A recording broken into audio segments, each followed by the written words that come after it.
आप देखो लोकसभा चुनाव में किसकी कितनी वोट आई है। अगर नोटा से कम वोट आई है तो जरा आप भी समझे और थोड़ा सा प्रश्न हमें हमसे जो है मुख्यमंत्री जी, आपने कहा कि हिसाब लिया जाएगा बीजेपी वालों से, किस तरीके से हिसाब लिया जाएगा सरकार आने पर? देखिए, पहला हिसाब तो जनता ही लेगी वोट की चोट से, और दूसरा ये जो रिकॉर्ड घोटाले 30 से ज़्यादा घोटाले, खनन घोटाला, शराब घोटाला, रजिस्ट्री घोटाला, फरीदाबाद निगम में 200 करोड़ का घोटाला, असंख्य ऐसे जो घोटाले हुए हैं, इन घोटालों की जांच भी कराएंगे जब कांग्रेस पार्टी की सरकार आएगी। क्योंकि भाजपा सब जानता है, पूरा देश जानता है कि हर जिले में भाजपा का कोई ना कोई मंत्री भ्रष्टाचार के केंद्र के रूप में स्थापित हो गया है, जिसको लूट की परमिशन और लूट का लाइसेंस भाजपा ने दिया है हर जिले में। और 5 साल बीजेपी और जेजेपी ने मिलकर लूटा हरियाणा की जनता को। 5100 बुढ़ापा पेंशन के नाम पर गठबंधन हुआ बीजेपी जेजेपी का, 5100 बुढ़ापा पेंशन आई नहीं, लेकिन 5 साल लूटने का काम किया, लूटने का लाइसेंस एक दूसरे को दिया। और हर जिले में भाजपा के किसी न किसी मंत्री ने भ्रष्टाचार के केंद्र के रूप में और भ्रष्टाचार की लूट के रूप में लाइसेंस लेके काम किया।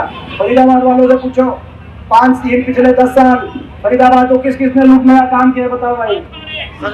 हाँ बताओ दीपेंद्र जी, आज तो ये स्थिति है। मुख्यमंत्री नायब सिंह सैनी की तरफ से आज ऐलान किया गया है कि हरियाणा पहला ऐसा राज्य है जहां सबसे ज्यादा फसलों को एमएसपी पर खरीदा जाएगा। 24 पर, पहले 14 पे थे, अब 24 होगी, 10 फसल और बढ़ा दी गई है। आप एक बात बताओ, आप एक बात बताओ, 35 दिन की सरकार है, कितने दिन की? 35 दिन की।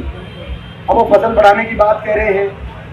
10 साल तक इन्होंने एमएसपी की फसलें बढ़ाई नहीं, अब कह रहे घोषणा करके हम फसलें बढ़ाएंगे। 35 दिन में कौन सी फसल तैयार कर लोगे आप, बताओ। ये तो अगली सरकार को ही करना। जब हम कह चुके हम तो एमएसपी गारंटी देंगे, हमारी कॉपी कर रहे हैं, ये घोषणा क्या अर्थ है? 35 दिनों में कौन सी फसल तैयार कौन किसान करेगा?